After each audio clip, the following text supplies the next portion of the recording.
participado en un curso de metodología de la investigación, muchas veces llegas y en el curso te introducen ya a lo que es la elaboración del protocolo, como si nosotros ya supiéramos cómo podemos generar la pregunta de investigación o cómo podemos aterrizar nuestras ideas.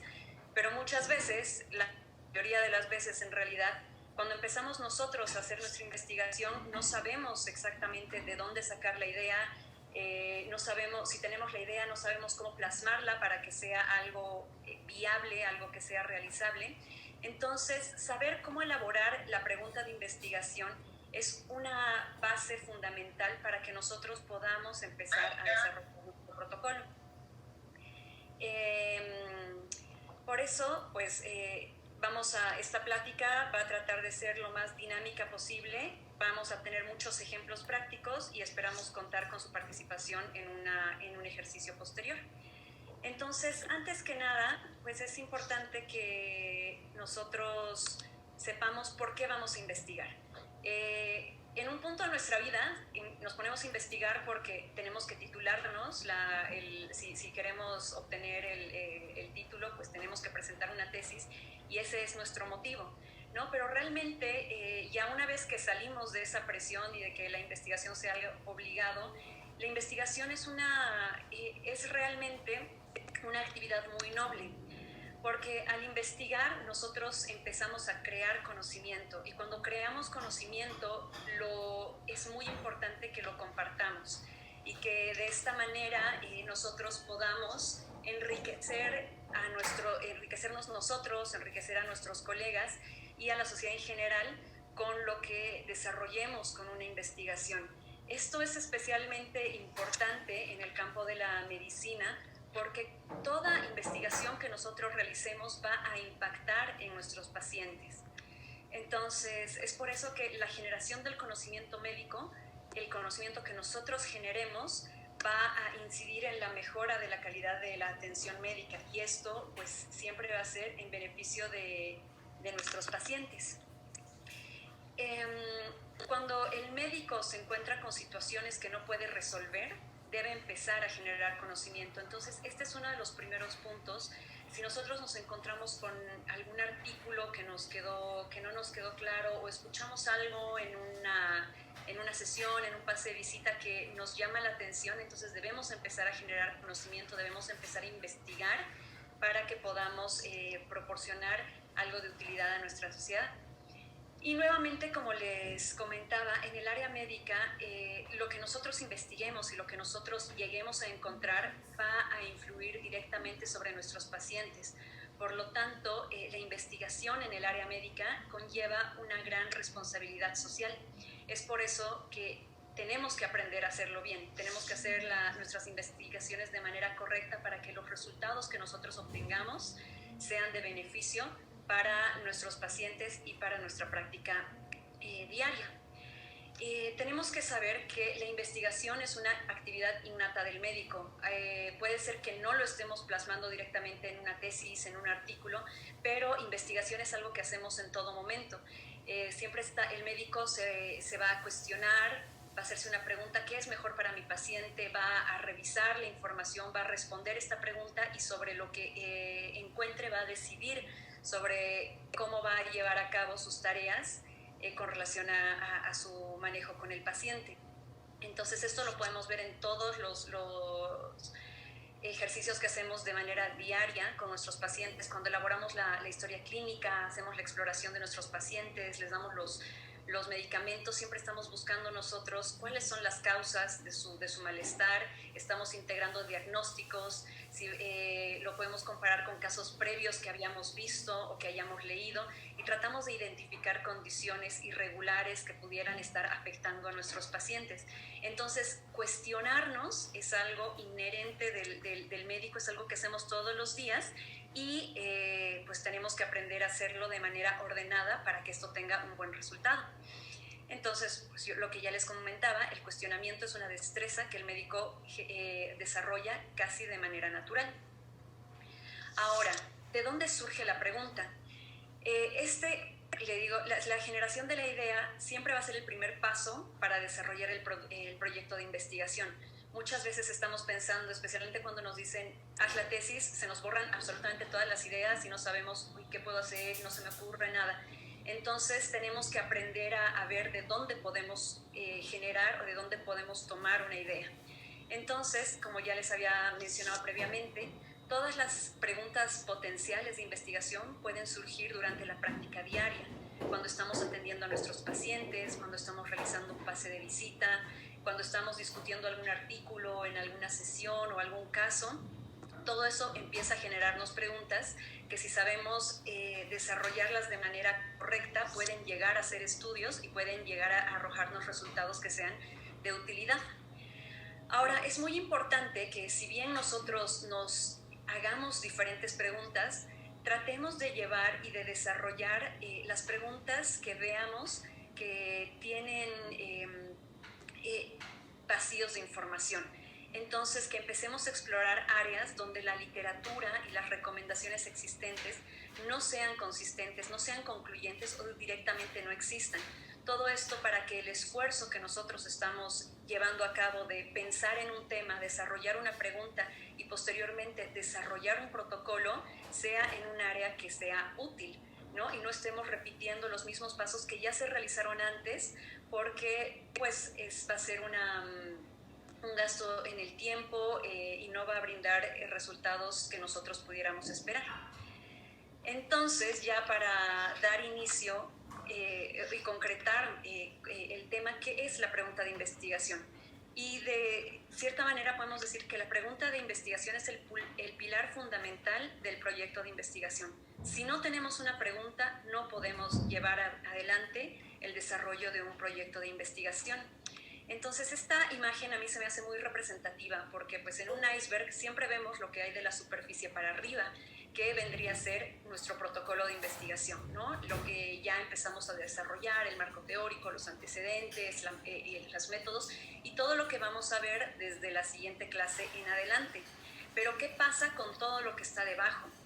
Toda la base que va a sustentar nuestro protocolo y que va a hacer que nuestro protocolo sea exitoso es lo que vamos a ver en la clase de hoy. Es elegir el tema de investigación, identificar cuál es el problema que encontramos con este tema, poder desarrollar nuestra pregunta y hacer una revisión adecuada para, de esta manera, poderle dar una base fuerte que sustente nuestro protocolo y que esto, lo que se vea a la luz, sea algo novedoso, exitoso y que valga la pena. Entonces, si se pueden dar cuenta, todo lo que hay debajo y todo lo que no se ve es muy importante para que el protocolo pueda llevarse de manera adecuada. Entonces, siendo ya un poco más puntuales, más objetivos, la pregunta de interrogación, la pregunta de investigación es una interrogante estructurada. Eso es muy importante, que tiene que ser estructurada, que realiza el investigador sobre un tema de interés a partir de un problema que la comunidad científica no haya resuelto. Esto puede ser porque haya ausencia de respuestas, realmente puede ser que a nadie se le ocurrió el tema y nadie investigó sobre eso, o porque haya resultados inválidos, controvertidos o insuficientes. Entonces va de la mano con lo que les comentaba previamente. Traten de enfocar las preguntas en temas que puedan ser novedosos, que den claridad sobre una pregunta de investigación y no que repitan cosas que ya están establecidas. La pregunta de investigación es muy diferente de la pregunta clínica. Una pregunta clínica puede ser, mi paciente se beneficiará de recibir glucocorticoides a tal dosis por tal tiempo, pero una pregunta, eso es algo que nos vamos a preguntar diariamente, ¿no? ¿Esto será bueno para mi paciente? ¿Me convendrá darle este medicamento o este otro? Pero una pregunta clínica no es una pregunta de investigación. Sin embargo, una pregunta clínica puede dar paso a una pregunta de investigación. Volviendo a lo de los glucocorticoides, ¿qué será mejor? ¿Dar una dosis de 7.5 o de 10 al inicio del tratamiento para mi paciente y por cuánto tiempo llevarlo a cabo y empezar a hacer una comparación y tratar de obtener un resultado? Entonces, cualquier pregunta que ustedes tengan durante la práctica clínica se puede transformar en una pregunta de investigación, siempre y cuando se haga de manera estructurada y cumpla con los requisitos que vamos a ver un poco más adelante. ¿Cuáles son las condiciones de una pregunta de investigación? Uno, ya se los había mencionado antes, debe ser original y la pregunta debe tratar de ser siempre simple y lógica. Que cuando alguien lea su pregunta de investigación ya sepa de qué se está tratando su estudio. Que al leerla les quede muy claro qué es lo que ustedes están buscando hacer con su protocolo. Debe cumplir ciertos criterios.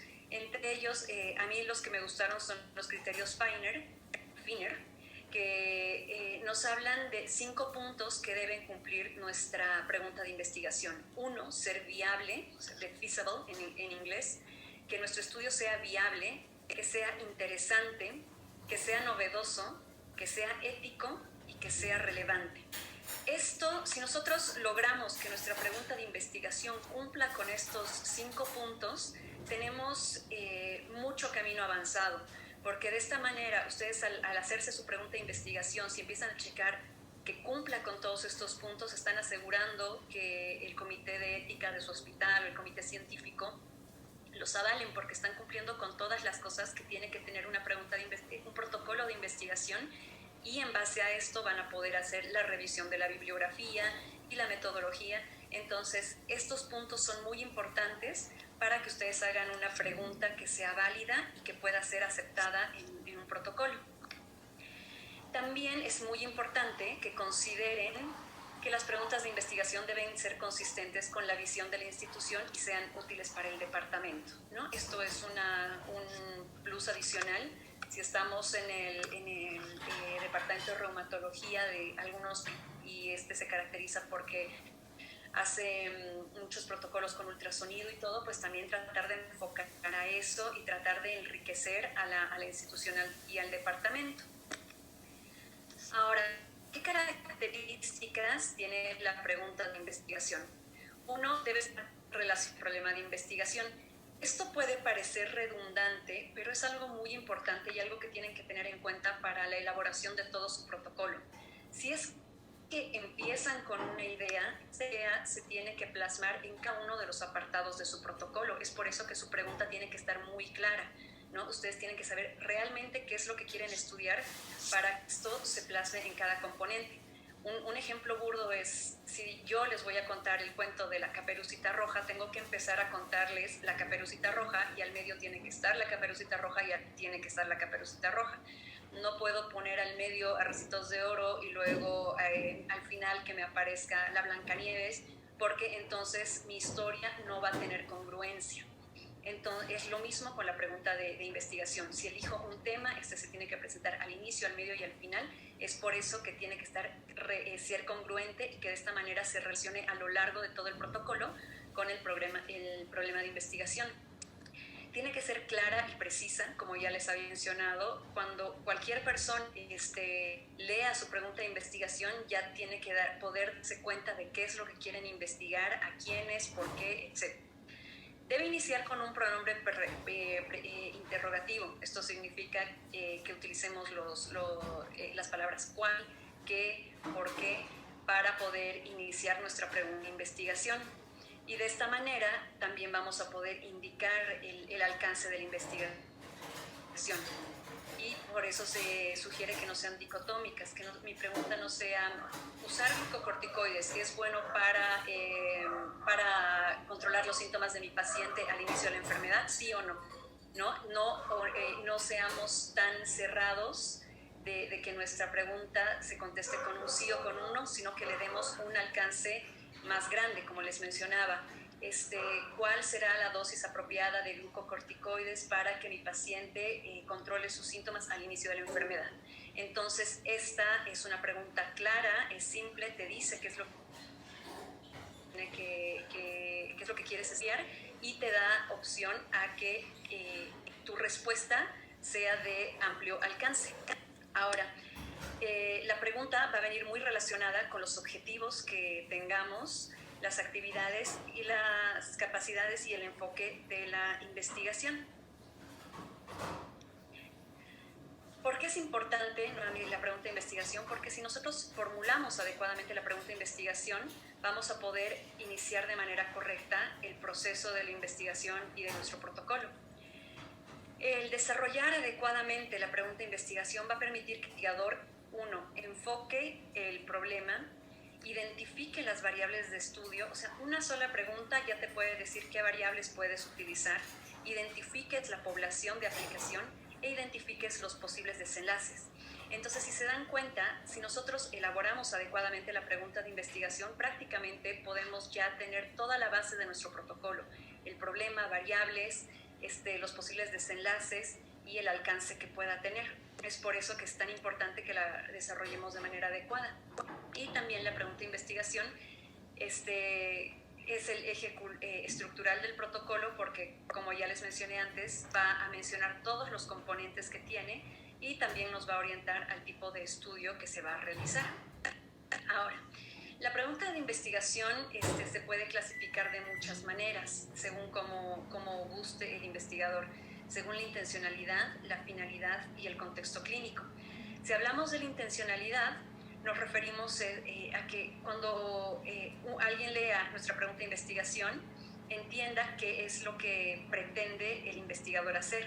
Si quiere hacer un estudio descriptivo, es decir, que quiera describir un fenómeno en un punto específico del tiempo, o si quiere hacer un estudio inferencial o analítico, es decir, que compare intervenciones para evaluar cómo se aplican estas o cómo llegan estas a un desenlace.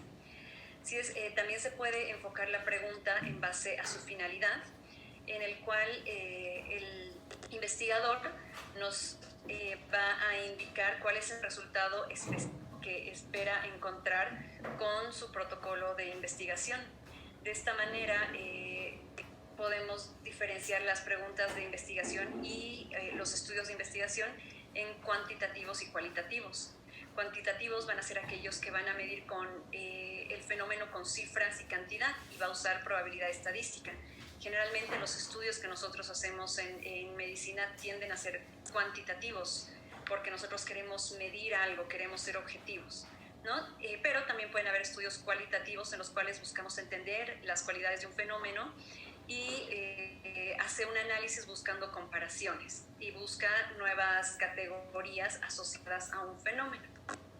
Y finalmente, la pregunta de investigación enfocada al contexto clínico, que este enfoque es el que más se utiliza en la medicina basada en la evidencia y enfoca la pregunta de investigación en 4 rubros o en 4 actividades básicas: en determinar etiología de una enfermedad, su diagnóstico, la intervención y el pronóstico que pueda tener. Entonces, si bien parece que toda esta clasificación es un poco engorrosa y puede parecer un poco difícil de aplicar, si nosotros nos damos cuenta, nos vamos a dar cuenta en un momento que todas se entrelazan y de esta manera se puede desarrollar bien una pregunta de investigación. Enfocándonos en el contexto clínico, es que se desarrolla el sistema PICO. Debido a toda la heterogeneidad que hay en los resultados de los estudios y muchas veces a la poca aplicabilidad que estos resultados provoca en el surgimiento es que surge la medicina basada en la evidencia, ¿no? Un artículo nos dice que tal intervención funciona bien, en otra población no le funcionó tanto, otra quedó incierto, entonces por eso surge la medicina basada en la evidencia.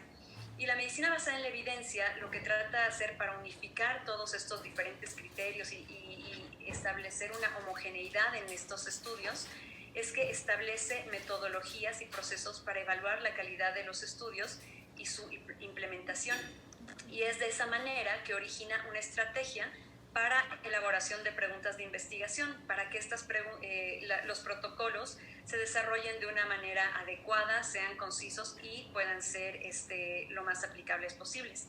Y este sistema o estrategia de elaboración de la pregunta de investigación es el sistema PICO, que es un acrónimo para referirnos a los pacientes, o sea, nuestra población, la intervención que se va a tener, un comparador contra el que queramos ver cómo funciona nuestra intervención y un desenlace, que es el outcome, ¿no? Algunos estudios o algunos autores agregan una T para que, digamos, como el tipo de estudio, o una M para la medición. Es decir, que digamos, ponen su título de investigación y dicen un estudio transversal o una corte o ensayo clínico en base a tal. No es algo necesario, pero hay algunos autores que lo agregan, y si ustedes gustan lo pueden agregar en su pregunta, no hay ningún problema. Y otros agregan una M de la medición, entonces ahí es poner prevalencia de tal enfermedad, en caso de que sea algo descriptivo, ¿no? Pero lo importante es cumplir que dentro de nuestra pregunta de investigación con estos 4 puntos de paciente, intervención, comparador y desenlace. ¿Y cómo podemos hacer esto de una manera práctica y simple? Antes esto nos permite poder desarrollar todo el protocolo de manera correcta. Entonces, como les decía, ¿cómo lo podemos hacer de manera simple? La aplicación del sistema PICO, por medio del diseño arquitectónico propuesto por Alban Finstein. Este diseño, si ustedes lo aplican, les va a ayudar muchísimo para el desarrollo de su pregunta, en el cual Finstein nos dice que establezcamos un estado basal, que es nuestra P, nuestros pacientes, establezcamos una maniobra en la cual nosotros plasmamos cuál es nuestra intervención y cuál va a ser nuestro comparador, y establezcamos nuestro desenlace. Entonces, hacerlo de esta manera esquemática a ustedes les va a ayudar mucho a identificar cuáles son las partes de su pregunta de investigación, y de igual manera les va a ayudar a encontrar lo que les mencionaba al inicio de la plática. Cuáles son sus variables, cuáles son sus desenlaces primarios y secundarios, cuáles son las características dentro de la maniobra que tienen que tomar en cuenta para evitar sesgos. Es realmente un diseño muy simple, pero es muy didáctico para que ustedes lo puedan empezar a aplicar y desarrollen su pregunta de investigación. Entonces, digamos que nosotros estamos en nuestra consulta, llega una paciente que recién se diagnosticó con artritis reumatoide, y nosotros tenemos que iniciarle tratamiento con Farme. Entonces, pues lo iniciamos y nos surge la pregunta, ¿qué sería mejor para mi paciente? ¿Iniciarle con este Farme o con este otro? ¿No? Entonces, de esta manera puede surgir una pregunta de investigación en el cual nuestra P, nuestros pacientes serían pacientes con artritis reumatoide. Nuestra intervención podría ser la sulfasalacina. La sulfasalacina será un buen Farme para alcanzar la remisión en nuestro paciente, o el metotrexato, que sería nuestro comparador y es pues siempre es como el gold estándar para los tratamientos. Y nuestro desenlace sería el tiempo a alcanzar la remisión. Entonces, esto es un ejemplo de cómo una pregunta que podemos tener en el consultorio podemos trabajarla y llegar a convertirla en una pregunta de investigación para un protocolo. Entonces, identificando los componentes que tenemos en nuestro diseño arquitectónico, podemos desarrollar la pregunta de cuál es el tiempo para alcanzar la remisión de la sulfasalacina y el metotrexato en pacientes con artritis reumatoide. Ya les salió una pregunta de investigación y ya se puede trabajar sobre este protocolo, ¿no? Pero como les comentaba, por medio de este esquema de estado basal, maniobra y desenlace, ustedes pueden desarrollar identificar muchas de las variables y las características que tenga su estudio. De esta manera, en el estado basal, ustedes pueden hacer una demarcación diagnóstica y una demarcación pronóstica. La demarcación diagnóstica se refiere a lo que va a ser su universo de trabajo. Entonces van a poder poner aquí sus criterios de selección, sus criterios de enfermedad. La demarcación pronóstica son factores o variables propias de los pacientes que puedan influir en el desenlace. Dentro de la maniobra podemos ver que se pueden identificar cuáles son los métodos de aplicación adecuada de la maniobra y cuáles las maniobras periféricas, las cuales deben ser iguales y adecuadas en ambos grupos de investigación. Y esto nos ayuda a controlar las variables para que evitemos sesgos que puedan influir en el desenlace. Y finalmente, en su desenlace pueden tener el primario y desenlaces secundarios. Entonces, si aplicamos esto a la pregunta previa que habíamos realizado, los pacientes con AR, ¿en cuánto tiempo alcanzarán la remisión utilizando sulfasalacina o metotrexato? podemos ver que si hacemos nuestra demarcación diagnóstica, nuestro universo de trabajo va a ser pacientes con artritis reumatoide del hospital, el que ustedes quieran, y ya podemos poner nuestros criterios de inclusión, pacientes que estén en una edad de 18 a 65 años, que tengan diagnóstico reciente de artritis reumatoide, que el diagnóstico sea realizado por los criterios de ACR EULAR y que sean vírgenes a tratamiento, ¿no? Entonces ustedes ya están estableciendo cuál es su población. Ponen sus criterios de exclusión, que puede ser, por ejemplo, que su paciente tenga un síndrome de sobreposición, entonces todos los pacientes con lupus quedan para afuera, o si tienen Sjögren secundario, todo quedan para afuera. Y criterios de eliminación, que digamos su paciente se embarace, porque pues ahí ya, si estaba en el grupo de metotrexato, pues sale del estudio, ¿no? Lo mismo con la sulfasalacina, no podemos ser desiguales en el trato con nuestros pacientes. Todos tienen que cumplir las mismas reglas. Si hablamos de la demarcación pronóstica, podemos ver cómo afectan ciertas variables propias del paciente, como el sexo, el grupo etario, el grado de actividad de la artritis reumatoide, la seropositividad o el tabaquismo, en el desenlace, ¿no? Todas estas son variables que pueden influir en el desenlace, entonces que las tenemos que tener identificadas para poder establecer nuestro protocolo posteriormente. Cuando les hablaba de las características de la maniobra, pues hay que aplicar la maniobra de manera adecuada, entonces eso es con una dosis adecuada de los medicamentos, y controlar maniobras periféricas que sean iguales y adecuadas. En ese caso, por ejemplo, en este estudio, ver que el uso de glucocorticoides sea menor a 10 miligramos por día, se pueda tener uso de AINES y algún otro criterio o alguna otra maniobra que ustedes consideren. Y el tiempo, en el desenlace, pues nuestro desenlace primario es el tiempo a alcanzar la remisión, y podemos identificar unos desenlaces secundarios, por ejemplo, la tolerancia a los medicamentos, la presencia de eventos adversos y la influencia en la calidad de vida, que no son propiamente el objetivo principal de nuestro estudio, pero pueden complementar. Entonces, y a todo esto podemos aplicarle los criterios de Feiner para ver si es que es un estudio viable, interesante, novedoso, ético y relevante, y si es que vale la pena de esta manera realizarlo. Entonces, ¿cómo podemos aplicar este sistema PICO a los diferentes componentes de los estudios clínicos? Si nosotros hablamos de estudios de etiología o causalidad, podemos enfocarnos a etiología de enfermedades, donde el investigador va a pensar que un factor aumentará la probabilidad de sufrir una enfermedad, o con relación a tratamientos, donde el investigador va a pensar que un fármaco o procedimiento va a aumentar la probabilidad de mejoría. Entonces veamos ejemplos con relación a cada uno de estos para que el sistema PICO y la aplicación del sistema PICO nos quede claro. Cuando hablamos de etiología y causalidad en enfermedades, digamos que y estamos revisando, bueno, este es un ejemplo mío, ¿no? Que a mí me tocó dar una clase sobre embarazo en pacientes con enfermedades autoinmunes, y leí sobre la hormona antimülleriana y cómo esta se relacionaba con infertilidad y pérdidas gestacionales en las pacientes con enfermedades autoinmunes. Entonces dije, qué interesante, me gustaría aplicar esto en mi tesis, ¿no? Yo pensaba hacerlo como decía el artículo, ¿no? Se hizo una investigación en todas las pacientes con enfermedades autoinmunes, pero ya hablando con mi tutor me dijo, haz algo novedoso. Entonces, ¿por qué no lo aplicas en pacientes con SAP primario para ver si es que se relaciona con pérdidas fetales?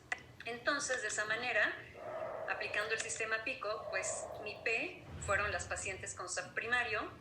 Mi intervención fue medir los niveles elevados de hormona antimülleriana, comparándolos con personas con SAP primario que tuvieran los niveles normales de hormona antimülleriana, y mi desenlace eran las pérdidas fetales, ¿no? Entonces, de esta manera, con el PICO ya tengo mis pacientes, mi intervención con el comparador y mi desenlace. Y teniendo esto de manera gráfica y estructurada, me es mucho más fácil realizar mi pregunta de investigación, la cual sería: ¿cuál es la relación entre la presencia de la hormona antimülleriana en las pérdidas fetales en pacientes con SAF primario? De esta manera, si se ponen a ver, la pregunta ya cuenta con todo, cuenta con su población, con su intervención, el desenlace que quieren encontrar, y veamos si es que cumple con los criterios de Feiner. Viable, pues en mi caso fue viable porque conseguimos la hormona antimuleriana, pero porque conseguimos financiamiento. Pero si, digamos, ustedes quieren hacer un estudio en el cual van a necesitar reactivos, etcétera, esto es algo que tienen que checar, porque no todos los hospitales o no todos vamos a poder alcanzar un reactivo. Entonces tienen que ver que sea viable. La idea puede ser muy buena, pero si no voy a poder contar con los métodos diagnósticos, entonces no la voy a poder realizar. Era una idea interesante, era novedoso porque se estaba realizando en una población no antes estudiada. Era ético porque realmente no estábamos era una medición, entonces no estábamos sometiendo a nadie a ningún procedimiento que los pudiera poner en riesgo. Y es una pregunta relevante porque las pérdidas fetales en los pacientes con SAF, pues son si bien son parte de la enfermedad, también influyen mucho en su calidad de vida. Entonces, de esta manera, nosotros podemos ver si nuestra pregunta de investigación puede ser adecuada para empezar a desarrollar un protocolo, ¿no? Siguiendo con la etiología y causalidad, veamos un ejemplo de cómo aplicar el sistema PICO para el tratamiento. Entonces, digamos que veo a un paciente con lupus eritematoso sistémico, viene acompañado de su familiar, y su familiar dice: doctor, ¿no me podría empezar a tomar alguna cosa para evitar que a mí me dé lupus? Entonces me pongo a pensar, ¿no? Los familiares de pacientes con lupus, ¿qué pasaría si yo les doy algún medicamento como preventivo, como ser la hidroxicloroquina? Mi intervención es darles hidroxicloroquina y compararlos contra pacientes que no se les dé hidroxicloroquina, que sería mi control, y vemos cómo, si es que desarrollan o no lupus, ¿no? Entonces, de esta manera, mi pregunta sería: ¿cuál es el efecto preventivo de la hidroxicloroquina para la prevención del desarrollo de lupus en familiares de pacientes con lupus eritematoso sistémico? Nuevamente, una pregunta que puede surgir en la consulta de manera cotidiana. Nosotras podemos aplicarla al sistema PICO, identificar diferentes componentes, desarrollar nuestra pregunta de investigación y ahora ver si es que vale la pena o no realizar este estudio. Entonces, viable es, puedo decirles que compren hidroxicloroquina y dárselos, ¿no? Interesante, pues siempre ver medidas de prevención para el desarrollo para la prevención del desarrollo de una enfermedad es interesante. Novedoso, bueno, no sé por qué no salió. Puede ser y no ser novedoso. Ético no es, porque pues sabemos que la hidroxicloroquina tiene ciertos efectos adversos y no sería ético poner en riesgo a cierta población. Irrelevante pudo haber sido, pero si no cumplimos con los criterios de ética, entonces es un protocolo o una pregunta que no nos va a dar un buen resultado de manera final. La aplicación del sistema PICO para estudios de diagnóstico. Los estudios de diagnóstico pueden ser descriptivos, como les había mencionado en un inicio, donde solamente determinemos la capacidad de una prueba para discernir correctamente si un paciente sufre o no una enfermedad, según el resultado comparado con un estándar de oro. O puede ser analítico, cuando comparamos dos técnicas para determinar cuál tiene mejores características operativas mediante la confirmación por un estándar de oro. Entonces, con relación al diagnóstico, este es un estudio que ya se está llevando a cabo y que ya va a ser publicado. Si es que la PCR persistentemente elevada puede usarse como marcador para identificar inflamación subclínica en pacientes con artritis reumatoide. Entonces, el PICO son pacientes con artritis reumatoide en remisión clínica. La intervención es la PCR, la medición de la PCR persistentemente elevada. La voy a comparar contra los pacientes que tengan PCR normal y voy a ver si es que esto influye en el desarrollo de actividad subclínica. Siempre que hagan un estudio de diagnóstico es importante que tengan su estándar de oro, ¿no? ¿Con qué lo voy a comparar? Y en este caso lo que hicieron en este protocolo es que lo compararon con el ultrasonido musculoesquelético, ¿no? Ese es su estándar de oro y eso va a ser con lo que comparan la PCR persistentemente elevada. Entonces, de esta manera desarrollan la pregunta: ¿cuál es la sensibilidad y especificidad de la PCR persistentemente elevada para el diagnóstico de la actividad subclínica en artritis reumatoide. Si aplicamos nuestros criterios de Feiner, vemos que es un estudio viable si es que nuestro centro cuenta con ultrasonido. Pues si no cuenta, está muy difícil que lo puedan realizar, por más que sea una muy buena idea. Es interesante, es novedoso, es ético y es relevante. Entonces es un buen protocolo para estudio. Ya lo tomaron, entonces pues ya se va a publicar, ya no les sirve, pero es un muy buen ejemplo de una pregunta bien aplicada.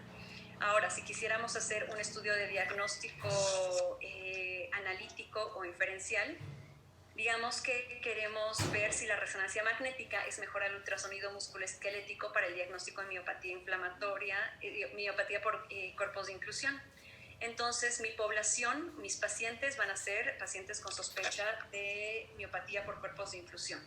Mi intervención va a ser la resonancia magnética contra el ultrasonido musculoesquelético, ambos utilizando, comparándolos con el estándar de oro, que sería la biopsia muscular, y ver si es que cuál de estos dos elementos diagnósticos que estoy proponiendo va a ser mejor para identificar o hacer el diagnóstico de miopatía por cuerpos de inclusión.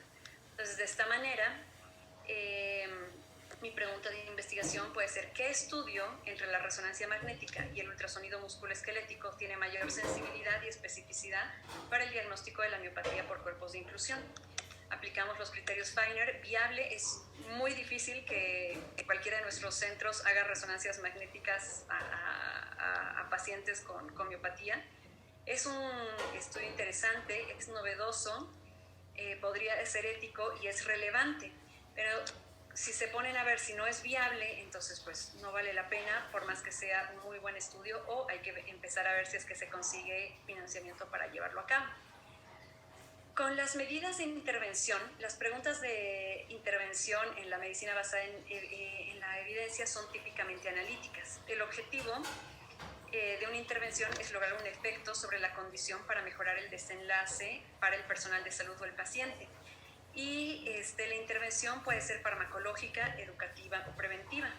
Veamos un ejemplo. Digamos que estamos viendo una paciente, entramos a la residencia, empezamos a ver una paciente con artritis reumatoide ya de muchos años de evolución, ya tiene alteraciones en las articulaciones, presenta deformidad. Entonces nos pregunta qué puede hacer para mejorar la calidad de vida, y nos pregunta si hacer ejercicio y hacer tai chi le viene bien.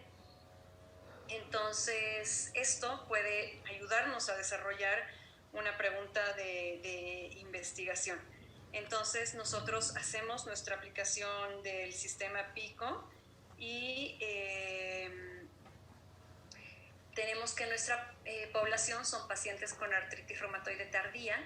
Nuestra intervención va a ser la aplicación de Tai Chi 3 veces por semana contra los pacientes que no hagan Tai Chi, nuestro grupo control, y vemos si es que esta intervención va a influir en la mejoría de la calidad de vida de nuestro paciente.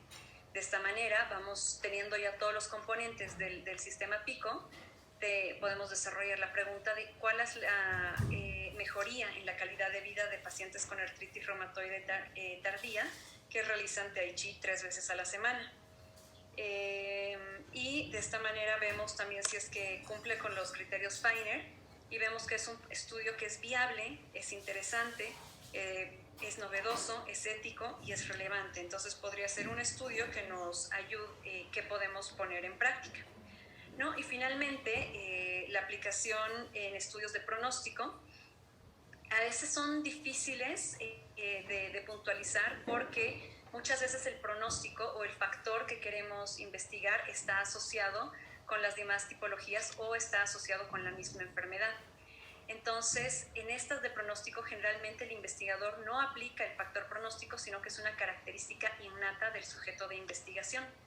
Y lo que nos va a ayudar este tipo de estudios es identificar a qué grupo de personas le irá mejor o peor en el futuro.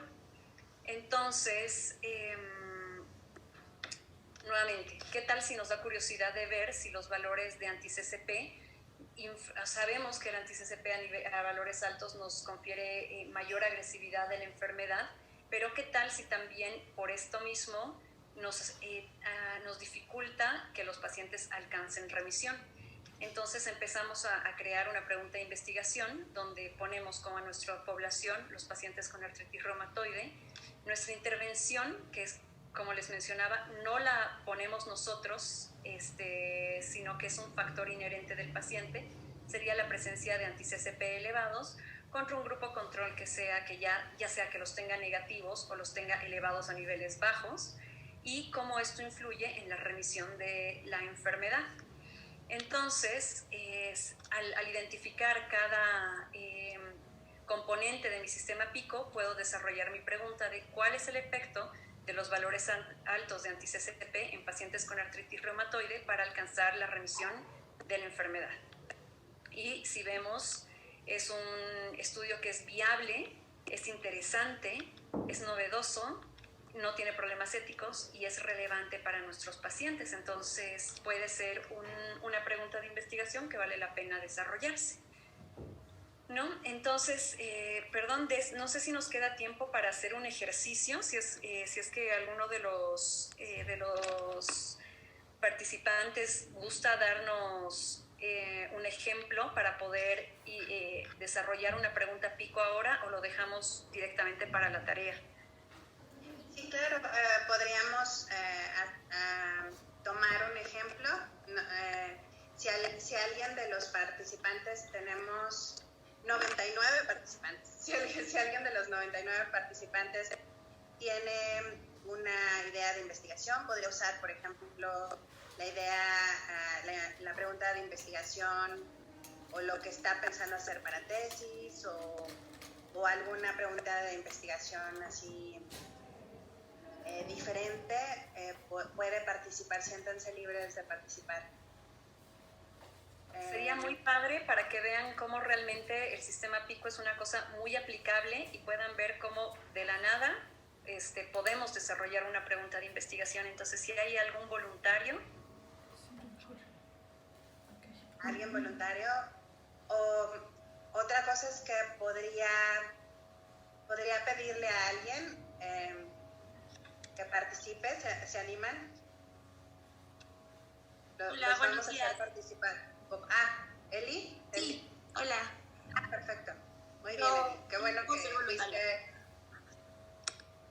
Perfecto. Eli, mucho gusto. ¿Cuál es tú ya tienes pregunta de investigación para tu protocolo o tienes una idea? Tengo la idea, estoy planteando la pregunta porque creo que se me hace dicotómica, entonces estoy tratando de cambiarla. Ajá. Si quieres lo podemos trabajar.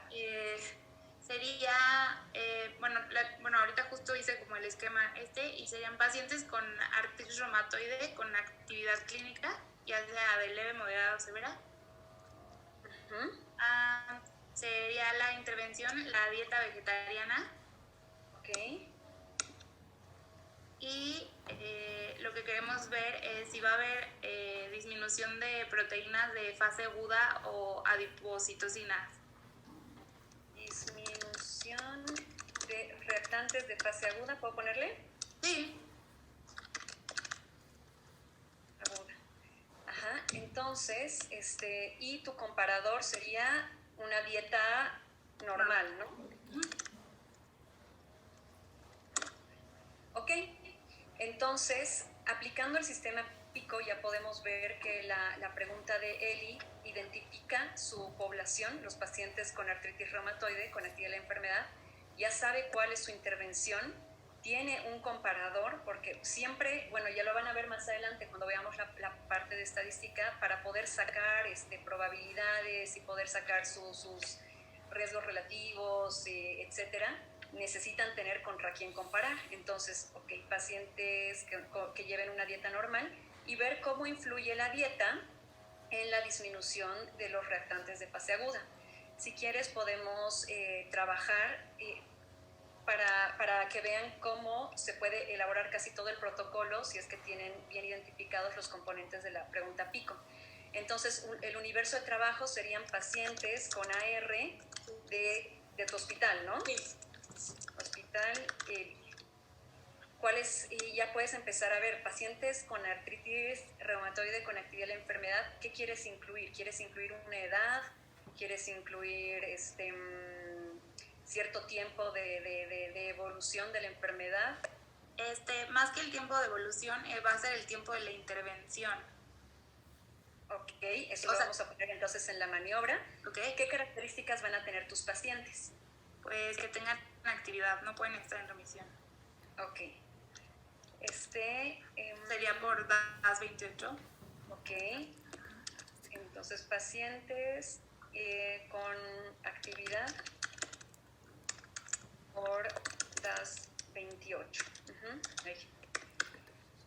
¿Qué otro criterio crees que podría aplicarse en tus pacientes? O si alguien quiere sugerir algún criterio de inclusión o exclusión para este protocolo, también lo puede mencionar.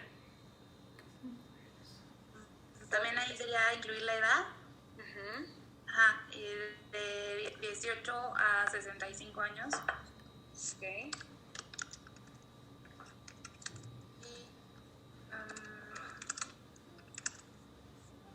Los criterios de exclusión, ¿cuáles serían? Uno, que esté en remisión, ¿no? En superposición. Pacientes en remisión, esos ya los excluyes. Pacientes con sobreposición, ¿no? Sí. ¿Algún criterio de eliminación? También embarazadas las eliminaríamos. Y pacientes con intolerancias, quizás algún tipo de medicamento, de dieta, o que tenga que llevar una dieta por alguna condición clínica. Y que ya tengan una dieta establecida. Dietas establecidas por condición clínica. Digamos que es celíaco, entonces mejor retirarlo, ¿no? O si tiene alguna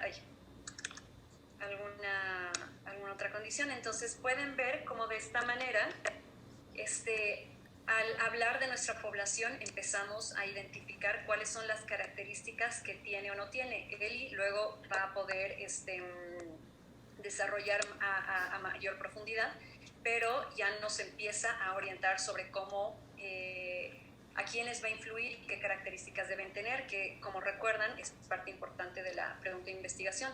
Tu demarcación pronóstica, las variables que pueden tener tus pacientes para que puedan influir en el alcance del desenlace.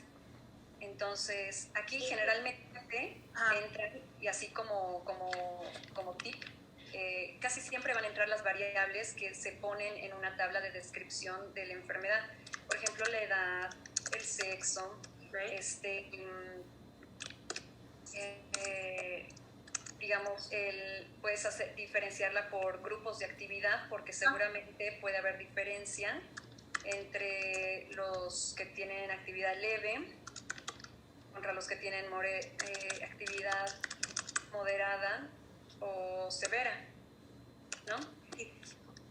Tiempo de evolución.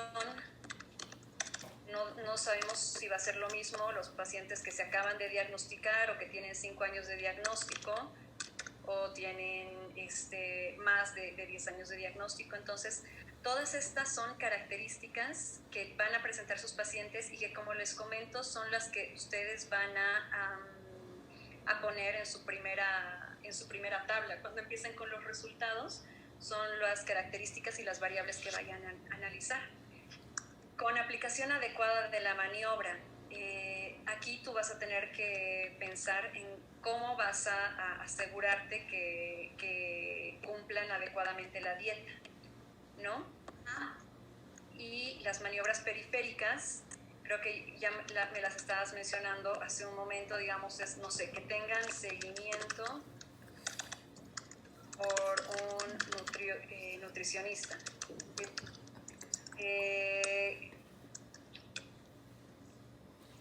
Mira, aquí se me ocurren criterios de exclusión que no tengan déficits alimentarios. Y de hecho, un compañero dijo que anemia justo sería como un déficit alimentario. Exacto. Anemia es cierto, o que tenga, no sé, deficiencia de vitamina D o cualquier cosa, o de vitamina B, que tú digas, no, pues no lo puedo poner en dieta vegetariana, ¿no? Entonces, seguimiento por un nutricionista, qué sé yo. consumir dieta de, qué sé yo, 1500 kilocalorías, sea cual sea, ¿no? Que haya... y de esta manera, pues tú empiezas a establecer cuáles van a ser tus criterios, tanto para los pacientes de tu intervención como de tu dieta normal, y vas viendo cuáles son los factores que tienes que tener en cuenta para el desarrollo de tu protocolo.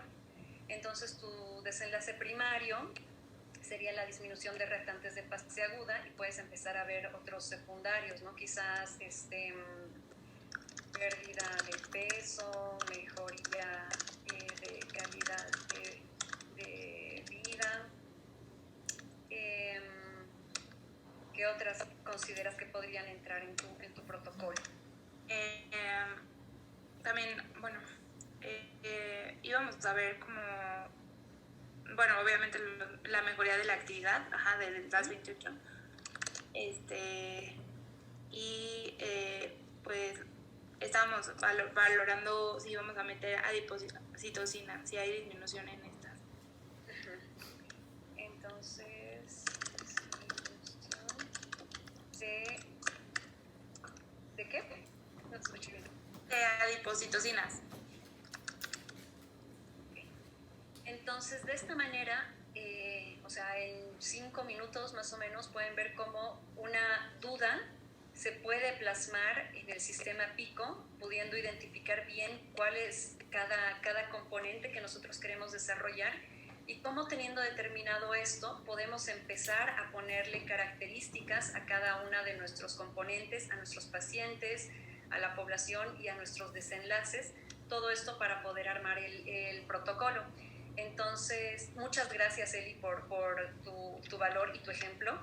Entonces, de esta manera pueden ver que la aplicación de una duda al sistema PICO es bastante fácil, es bastante accesible, porque el sistema PICO lo que hace es nos ayuda a estructurar nuestra idea. Le pone una cara, le pone una maniobra y le pone un resultado. Entonces, es muy práctico, se los recomendamos mucho para que puedan desarrollar su pregunta de investigación, y teniendo identificadas cada uno de los componentes, pueden empezar a desarrollar cuáles son las características de cada uno y poder desarrollar su protocolo. Entonces, ya para concluir, no comerme más tiempo, bueno, decirles que la pregunta de investigación, como pudieron ver, es la piedra angular para poder desarrollar el protocolo de investigación. Ya lo vimos en el ejemplo. Identifica todas las partes y les ayuda a desarrollar cada una de las partes de su pregunta. Debe ser estructurada y completa. La estrategia PICO es una herramienta de gran utilidad para la elaboración de la pregunta de investigación, y si es que sobre eso, después de hacer nuestra pregunta, nosotros vemos si es que nuestra idea, nuestra pregunta cumple con las condiciones de Feiner, podemos asegurar el éxito, porque así ya no nos batean el protocolo porque no es interesante o no tiene relevancia o nos brincamos el aspecto ético. Si nosotros consideramos todos los puntos de Feiner, pues podemos asegurar el éxito de que sea aprobado y se pueda llevar a cabo. Y último, pero muy importante, se los recalco, la responsabilidad social en la elaboración de los estudios. Los estudios los realizamos con pacientes y para pacientes. Entonces, es muy importante que nosotros seamos muy responsables con la elección de nuestra pregunta de investigación, con el beneficio que podamos dar a nuestros pacientes con los resultados que obtengamos. Entonces, es por eso que debe ser un protocolo muy estructurado y tenemos que tener muy clara la idea de qué es lo que tenemos que hacer. Por eso es importante que la idea siempre esté clara, sea puntual, y de esta manera puedan desarrollar su protocolo. Eso sería todo. No sé si tienen alguna pregunta.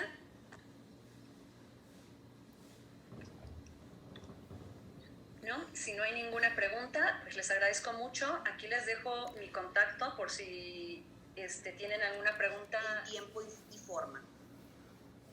Entonces, bueno, para poder contestarnos estas preguntas, vamos a ver, tenemos que buscar en la literatura. Contamos con diferentes recursos de información. Unos son estudios primarios, que son pues los que más conocemos. que son desde el reporte de un caso clínico, una serie de casos, estudios de corte, casos y controles, hasta ensayos clínicos controlados. Tenemos estudios de síntesis como las revisiones sistemáticas, sinopsis, revisiones globales o también denominados overviews y sistemas. Libros metodológicos que podemos utilizar.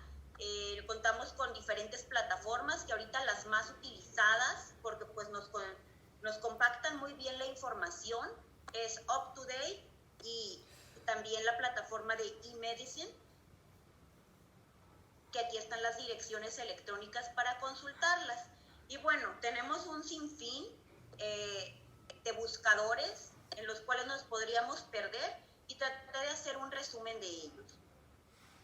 En cuanto a estos se llaman motores de búsqueda y son sitios que realizan una búsqueda simultánea en diversas fuentes consideradas relevantes. Una de las principales fuentes pues es Embase, que tiene información de 25 millones de registros, más de 7,000 revistas, más de 70 países. Tiene los términos MESH, que vamos a hablar un poquito más adelante de ellos, pero el término MESH básicamente es la forma en la que uno tiene que buscar en la literatura para poder encontrar de lo que estamos tratando. En general tiene 5 millones de artículos, ponencias que solo se indican en Embase, y el contenido lo podemos encontrar en Medline y es de Elsevier. Otros motores de búsqueda como Google Scholar, que es muy solicitado actualmente, tiene muchos artículos de revistas científicas, está muy orientado al mundo académico, incluye las revistas más leídas, los ordena por resultados relevantes, considera los autores, el lugar de publicación, que vengan a texto completo, la frecuencia con la que fueron citados estos artículos. Y otro motor de búsqueda es el Trip Database, que tiene 75 sitios distintos en los que realiza sus búsquedas. Y luego tenemos bases de datos específicas para revisiones sistemáticas. Como todos conocemos, y una de las más socorridas, más buscadas, por más completa, pues es la librería de Cochrane, que tiene por objetivo preparar, actualizar y promover y facilitar el acceso a las revisiones sistemáticas. Incluso tiene dividido en si son revisiones sistemáticas, si son estudios clínicos que dieron resultados positivos, resultados negativos de mi estudio, que finalmente también es importante.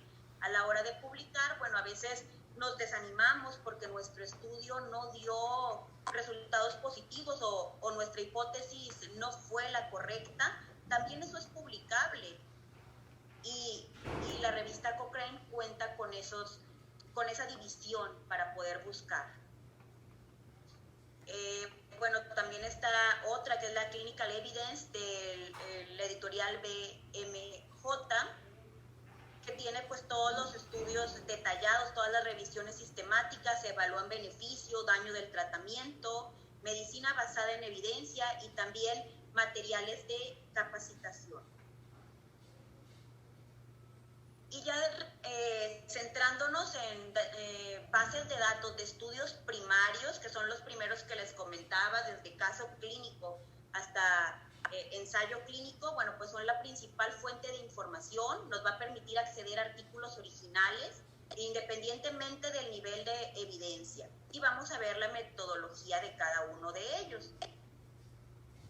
Almacenan la información mediante un vocabulario controlado, que era lo que les comentaba de los términos MESH.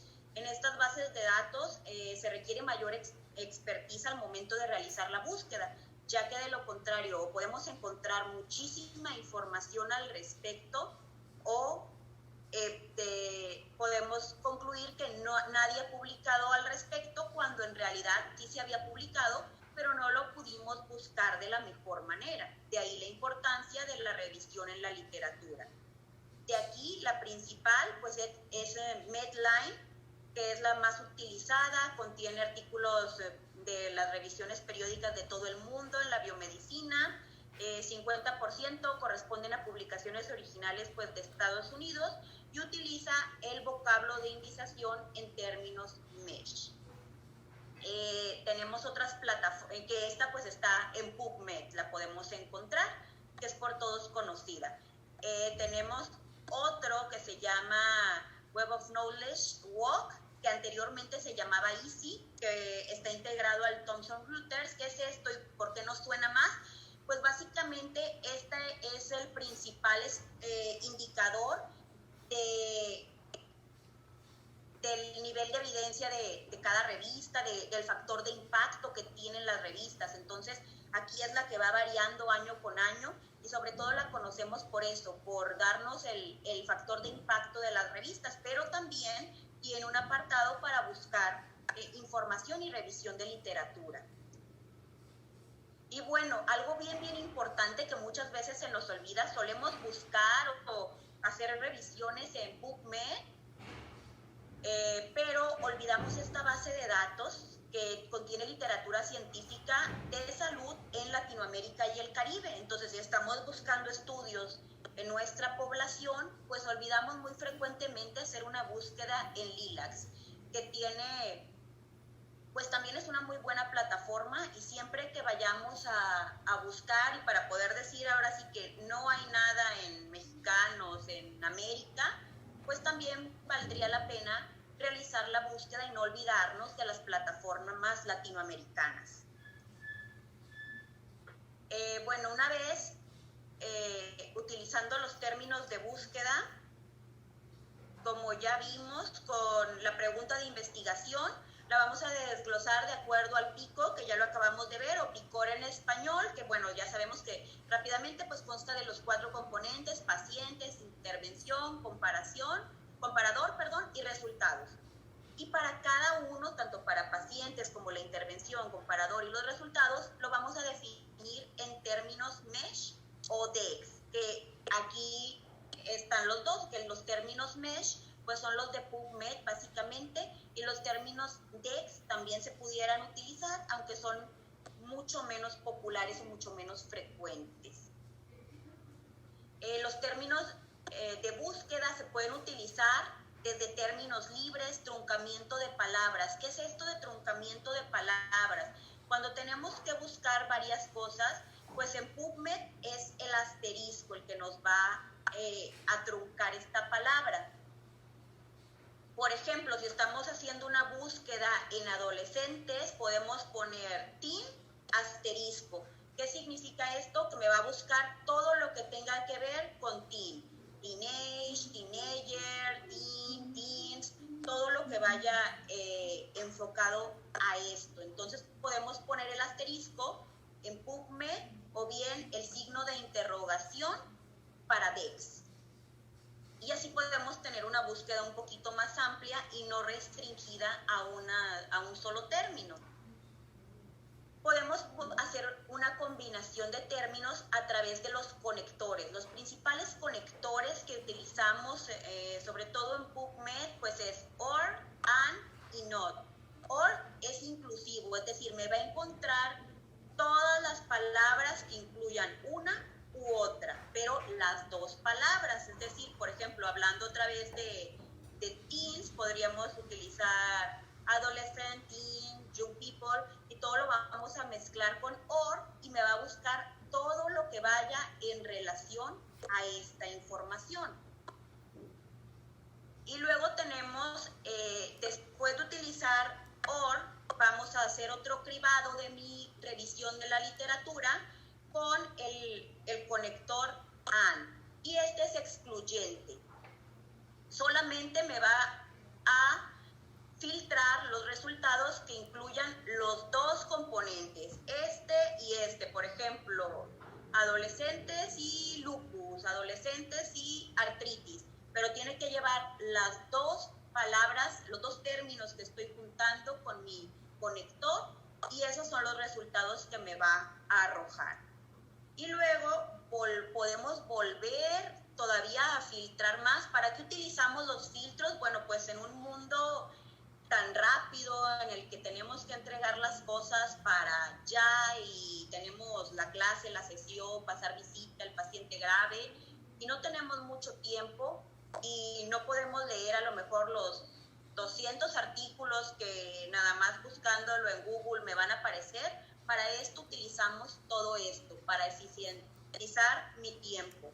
Entonces, Note también es otro conector excluyente. Este me va a excluir, por ejemplo, le podemos poner adolescentes, not pregnant, y todo lo que estuvimos viendo de los criterios de exclusión de la pregunta PICO, por ejemplo, el apartado anterior de que, bueno, que no tengan anemia, que no tengan enfermedad celíaca, y todo eso lo podemos hacer y me van a quedar muchos menos artículos que tengo que revisar al momento de determinar si me va a servir o no y qué tan original es mi pregunta de investigación. Y como les decía, a pesar del creciente número de publicaciones y el poco tiempo que disponemos para resolvernos las preguntas en la práctica diaria y la carga académica, pues es muy importante todos estos motores de búsqueda para que nos faciliten el llegar, el acceso a la información, no estar leyendo información duplicada, repetida o irrelevante para mi tema, y tratar de contar con la mejor evidencia científica disponible para beneficio directo de nuestros pacientes. Y bueno, después de la pregunta de investigación, ya que hicimos la búsqueda de la literatura, sabremos quién ha investigado al respecto y podemos conocer la originalidad de nuestro trabajo y el estado del arte, como se le llama, el state of art, en que se encuentra nuestra idea. Y podemos caer en estas 4 categorías que van desde existe una teoría completamente desarrollada al respecto, con abundante evidencia empírica que aplica a nuestro problema de investigación, hasta que existen ideas vagamente relacionadas y que realmente nos enfrentamos a una idea muy, muy original.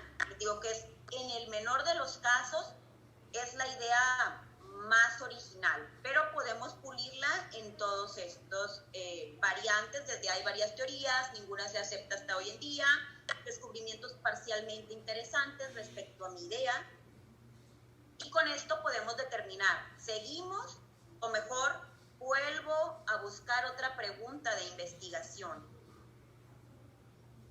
Y bueno, dependiendo el tipo de artículo en las revistas especializadas, yo me voy a enfocar ahorita para ver cómo lo vamos a leer.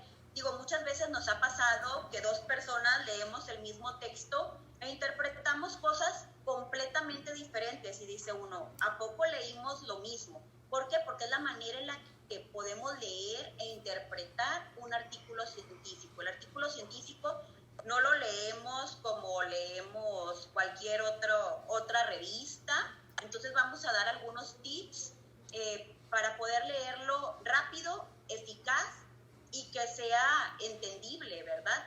Entonces me voy a centrar en esta parte que tengo encerrada, que es el artículo de investigación, que es lo que más nos importa, investigaciones originales, ensayos clínicos, metaanálisis y reportes cortos. Entonces, ¿por qué leemos artículos de investigación? Pues leemos por diferentes razones, desde revisar para una clase, una conferencia, actualizarnos, mantenernos actualizados en nuestro campo de trabajo y para obtener nuevos conocimientos. Digo, nadie se sabe todo, a veces nos piden cierta información muy particular y siempre hay que ir a hacer una revisión o qué hay nuevo. A lo mejor es un tema que no leo en 2 años porque no es de mi interés diariamente, entonces pues sí se vuelve bien importante siempre estar actualizándonos y adquiriendo nuevos conocimientos, nuevas habilidades. Entonces, bueno, casi todos los artículos científicos se adhieren al mismo formato que ya conocemos porque todos aquí, bueno, estamos leyendo constantemente. Título, autores, resumen o abstract, introducción, material y métodos, resultados, discusión y la bibliografía. Y lo que les comentaba, la peor manera de leer un artículo es hacerlo como si fuera lectura de un texto. Primero tenemos que identificar el artículo, su estructura y las características del mismo. El título, bueno, desde ahí yo considero que puede ser algo bien importante porque a veces un título que no nos llama la atención, pues ni siquiera lo voy a leer. Digo, Si estoy estudiando, soy residente, me tocó dar ese artículo, bueno, pues ahí es otro boleto y lo tengo que leer. Pero después, pues uno nada más empiezas a leer todos los títulos y dices, ay, mira, este me llamó la atención. Entonces, así de importante es el título, porque desde ahí me va a permitir tomar la decisión, lo leo, me interesa, quiero saber algo más. Simplemente no es interesante nada más por el título. Autores, bueno, aunque no es muy importante, pues vale la pena siempre saber quién hizo el trabajo, de qué país son, y sobre todo por lo que decíamos, de que muchas veces pensamos, mi idea es original, pero bueno, no se ha hecho en población mexicana. A lo mejor valdría la pena si la población mexicana muestra ciertas peculiaridades, ¿verdad? Resumen, la introducción, bueno, pues básicamente pues la introducción va a ser el marco teórico y va a poner al lector en contexto si no estoy muy familiarizado con el tema. Materiales y métodos que vamos a merece una detallada atención, como lo vamos a ver más adelante, y básicamente yo debo de ser capaz de saber cómo lo hicieron y tratar como de replicarlo en mi población con las características que me dio el autor. Resultados, bueno, pues es parte de lo más importante, ¿verdad? Y pues lo que va a normar conductas a seguir. Discusión, pues si no tengo mucho conocimiento del tema, me puede contrastar con lo que había publicado anteriormente y por qué es relevante mi trabajo. Y bueno, la bibliografía, por si quiero extenderme más en algo de la información que leímos o no me quedó claro. El enfoque que se recomienda es el enfoque de 3 pasos. Estos 3 pasos, el paso 1 es la idea general, el paso 2, entender el contenido, y 3, comprenderlo a profundidad. Entonces, el paso 1 consta de una visualización rápida del artículo. Como les decía, desde el título decido si el artículo es de interés o no para mí. Esto no me debe de llevar más de 5 a 10 minutos. Leo el título, el resumen y la introducción. Los subtítulos sin el contenido y la conclusión. Y puedo dar una leída a las referencias para ver si ya las he leído, qué tanto conozco del tema. Este mismo paso 1 se divide también en lo que le llamamos, o lo que la literatura denomina las 5C, categorías. Después de haber hecho esta primera lectura rápida, de 5 a 10 minutos, debo ser capaz de contestar estas 5C. Categoría, o sea, ¿qué tipo de artículo es? Contexto, con qué otros artículos están relacionados, cuáles bases teóricas se utilizaron para analizar mi problema. Correcto, me parecen válidas las conclusiones. Digo, muchas veces fisiopatológicamente hablando, a lo mejor yo puedo estudiar, les digo siempre a mis alumnos, pasantes, residentes, les digo, bueno, yo puedo querer estudiar la relación del uso de zapatos negros y la gravedad del lupus. Sin embargo, pues fisiopatológicamente, pues esto no se relaciona. Entonces, pues, aunque yo haga un estudio metodológicamente perfecto, pues no es correcto ni van a ser válidas las conclusiones emanadas de un trabajo así, ya que no, fisiopatológicamente pues no correlaciona mucho. Contribuciones, ¿cuáles son las principales contribuciones del artículo? Y la claridad, si está bien escrito, si lo entiendo, qué tan claro fue el autor al momento de plasmar su idea en una publicación. Y bueno, terminando el paso 1, debo ser capaz de tomar la decisión de si es de mi interés o si es de utilidad para mi práctica. Puede tener falta de interés simplemente, o no se tiene el conocimiento suficiente para comprender o entender un artículo. Muchas veces nos pasa a los que somos como más clínicos, que muchos artículos a lo mejor son ya muy técnicos, muy básicos, o sea, que van muy al área básica de la reumatología, muy términos de inmunología, que a lo mejor yo no estoy muy familiarizado. Entonces a lo mejor pierde interés o no es de interés para mi trabajo rutinario para contestar mi pregunta de qué le doy a mi paciente o qué voy a hacer, qué sigue, qué evalúo. O lo que les comentaba de dan conclusiones inválidas, pues lo que estudiaron no va en relación a las conclusiones que sacan. El paso 2 consiste ya en leer el artículo completo con más cuidado, pero aún sin analizar los resultados. Aquí vamos a ver las figuras, los diagramas, las ilustraciones, vamos a marcar las referencias interesantes que yo no haya leído para poder hacerlo y empaparme más en el tema o saber qué me falta de información que yo no conocía. Este paso 2 puede durar hasta alrededor de 1 hora, porque es donde voy a analizar toda la información. Después de este paso ya tenemos que entender bien a bien el contenido del artículo, saber si es adecuado y tiene el interés y es de utilidad para el propósito mío. Y el paso 3 ya es comprender a profundidad el artículo. La clave de este paso, reimplementar el artículo, lo que les decía. En este paso nos vamos a enfocar más a la metodología. Saber cómo se hizo el estudio. Bueno, tomaron pacientes de aquí, se excluyó esto, los criterios de inclusión fueron estos, hicieron una intervención, bueno, les dieron placebo, fue comparado con otro medicamento, se les dio tratamiento estándar y se agregó otro. Tratar de identificar rápidamente las fortalezas y las debilidades del artículo. Todos los artículos invariablemente estén publicados en la mejor revista, con el mayor factor de impacto, pues van a tener debilidades, o sean publicados por un autor de gran prestigio. Todos tienen fortalezas y tienen debilidades y generalmente suelen ser mencionados en el texto del artículo. Y pues aquí tenemos que poner gran atención a los detalles. Debemos identificar y cuestionar cada afirmación hecha por los autores e incluso al leer un trabajo puedo obtener nuevas ideas para futuros trabajos de investigación. Esto suele llevarnos 4 o 5 horas para novatos y alrededor de 1 hora para lectores ya con gran experiencia. Tomar notas para mejorar nuestra retroalimentación, nuestra comprensión, tener un patrón para estos apuntes que faciliten la búsqueda de la información en un futuro para ahorrarnos tiempo y no tener que volver a releer todo el texto. O bien muchas veces pues estamos haciendo diapositivas porque vamos a presentar con nuestros maestros o en alguna ponencia o algo, un artículo. Y en este paso es donde hacemos esto de tomar las notas.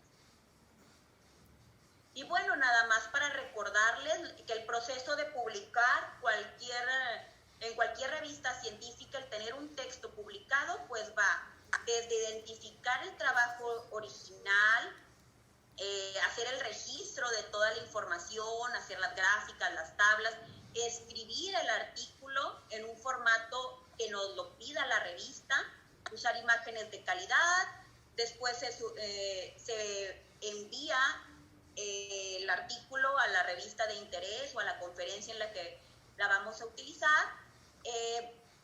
El manuscrito es revisado por al menos 2 o 3 revisores de la misma área y nos pueden dar una retroalimentación y viene la decisión. Si al menos, si la mayoría, si son 2 al menos de los revisores tienen que dar su visto bueno para la publicación, aún y con cambios menores o mayores, se acepta la publicación. Y si no, bueno, pues el artículo es rechazado y tenemos que volver a preparar el manuscrito para enviarlo a una nueva revista. Y pese a que se lleva a cabo todo este proceso antes de ser publicado, como hemos visto actualmente en el tema de COVID, sobre todo, debido a la premura por obtener información tan rápido, se han visto grandes errores y de ahí la importancia de hacer una revisión crítica de los artículos que se publican. Y bueno, por mi parte es todo. No sé si tenga alguien alguna pregunta, alguna duda, también les Bueno, ahora me toca a mí, soy la doctora Desiree Alpiza Rodríguez, soy reumatóloga, internista, tengo una certificación de estudios de investigación clínica orientada a pacientes en la Universidad de Ginebra y un doctorado en ciencias médicas de la Universidad de Ginebra también. Soy revisora científica regular para múltiples revistas y editorial asociada de BMC Rheumatology del Reino Unido y coordinadora de la unidad de investigación del Colegio Mexicano de Reumatología desde enero de este año. Entonces, el tema que les voy a compartir, espero que tengan un cafecito porque ya han pasado algunas horas, pero han sido interesantes, ¿no? Pero si tienen un cafecito, mejor. Voy a compartirles un tema que es sobre herramientas de software para administrar bibliografía o gestores bibliográficos. Y considero que este tema es muy importante porque es muy útil. No tengo conflictos de interés, ningún administrador de bibliografía me pagó para hacer esta presentación, pero bueno, el administrar la bibliografía es como una herramienta que ahorita van a ver, probablemente ya algunos la han manejado, una herramienta muy, muy útil. Ahorita voy a poner como ejemplo el hecho de que muchos de ustedes están o van a hacer su tesis de especialidad de reumatología, que implica hacer una investigación, generalmente es una investigación clínica, porque somos clínicos, ¿no? Pues están haciendo reumatología clínica, ya sea de adultos, pediatría, y ahorita en estos tiempos de pandemia, voy a sacar la pandemia por el COVID-19, en estos tiempos, pues una pregunta que podríamos hacer este es un ejemplo, ¿cuál es el impacto de la pandemia de COVID-19 en la actividad de la enfermedad de pacientes con lupus eritematoso sistémico? ¿No? Nos hacemos esta pregunta, somos residente de primer año de reumatología y tengo que hacer mi tesis, se me ocurre esta pregunta, sigo la estrategia PICO que nos explicó la doctora Villaya, empiezo a buscar mi bibliografía y empiezo a buscar mi bibliografía usando algunas de las estrategias que nos mostró la doctora Iris Colunga, y encuentro que hay muchísimos artículos, nada más buscando COVID o SARS y lupus, Systemic Lupus Erythematosus, de la abreviatura SLE, encuentro 181 artículos, nada más así buscando en PubMed, ¿no? Y bueno, ya hago mi búsqueda de literatura en otros lugares como Lilacs, que nos recomendó también la doctora Colunga, y empiezo a escribir mi introducción, ¿no? Empiezo la pandemia por la enfermedad causada por el coronavirus, 2019 ha sido devastadora en todo el mundo, desde su brote en diciembre de 2019 en Wuhan, en China, y voy a poner mi referencia, ¿no? Leí mi artículo. Entonces, lo que generalmente muchos hacemos es poner, bueno, aquí va una referencia, le pones un comentario, le agregas un comentario y ahí pones tu referencia. Los pacientes con lupus han sido afectados por la pandemia en diferentes maneras, por COVID-19 directamente, mi referencia, por escasez de medicamentos, por falta de acceso a atención médica habitual, estrés y por factores socioeconómicos. Este es como mi primer párrafo de mi introducción. Y tengo que poner las referencias. Generalmente, lo que muchas personas hacemos o hicimos es que vas apuntando tus referencias y luego las acomodas de manera manual, pero luego te encuentras cosas más interesantes y metes otros enunciados con otras referencias y entonces tu referencia la vuelves a numerar. Total que en ordenar tu referencia generalmente se pueden ir horas, ¿no? Y bueno, un ejemplo es, ya terminaron su tesis, van a entregar su tesis a la UNAM y la UNAM les pide, que es lo que encontré aquí, el estilo Vancouver. El estilo Vancouver es un estilo de referencias propuestos por por un comité internacional de editores y es muy compatible con muchos sistemas de indización, por eso muchos revistas, journals o incluso facultades como la Facultad de Medicina piden este estilo. Y bueno, tengo una referencia grandísima, ¿no? Con muchísimos autores. Esto solo es un ejemplo, pero supongamos que la UNAM me dice, sí, quiero el estilo Vancouver, pero no me cites, pero quiero que cites a todos tus autores, ¿no? Esa es una especificación que les pueden poner, que se puede poner en ocasiones, ¿no? Entonces ya citas a todos tus autores. Si lo haces a mano, pues te lleva un tiempo poner a Wang, a Liang, a Zhao, a Liang, y así te puede llevar un buen tiempo, y entonces ya está este estilo. Pero luego tu tesis es tan buena y tan relevante que tu tutor te dice, hay que mandarla a publicar. Es una tesis muy buena, entonces vamos a mandarla primero a la revista, a una de las revistas con mayor impacto de reumatología, el Annals of the Rheumatic Diseases. Y te encuentras que el Annals of the Rheumatic Diseases te pide que uses el estilo de referencia BMJ, que te piden solamente 3 autores. Si tienes más de 3 autores, te pide que le pongas 3 y et al. Y este es como el formato, el estilo, ¿no? El estilo para hacer tus referencias, tus citas bibliográficas. Y después, pues el Annals of Rheumatic Diseases te dice, no, pues sí está interesante tu artículo, pero no es lo que nos interesa a la revista publicar. No queremos publicar un artículo en población mexicana específicamente de ese tema. O simplemente el revisor te dice, no, pues no cumples con los criterios para esta revista y te rebotan tu artículo, y entonces dices, bueno, vamos a intentarlo con Rheumatology de Oxford, ¿no? Que es una revista muy importante también, que publican muchos estudios clínicos, pero esta revista te pide el estilo Vancouver otra vez.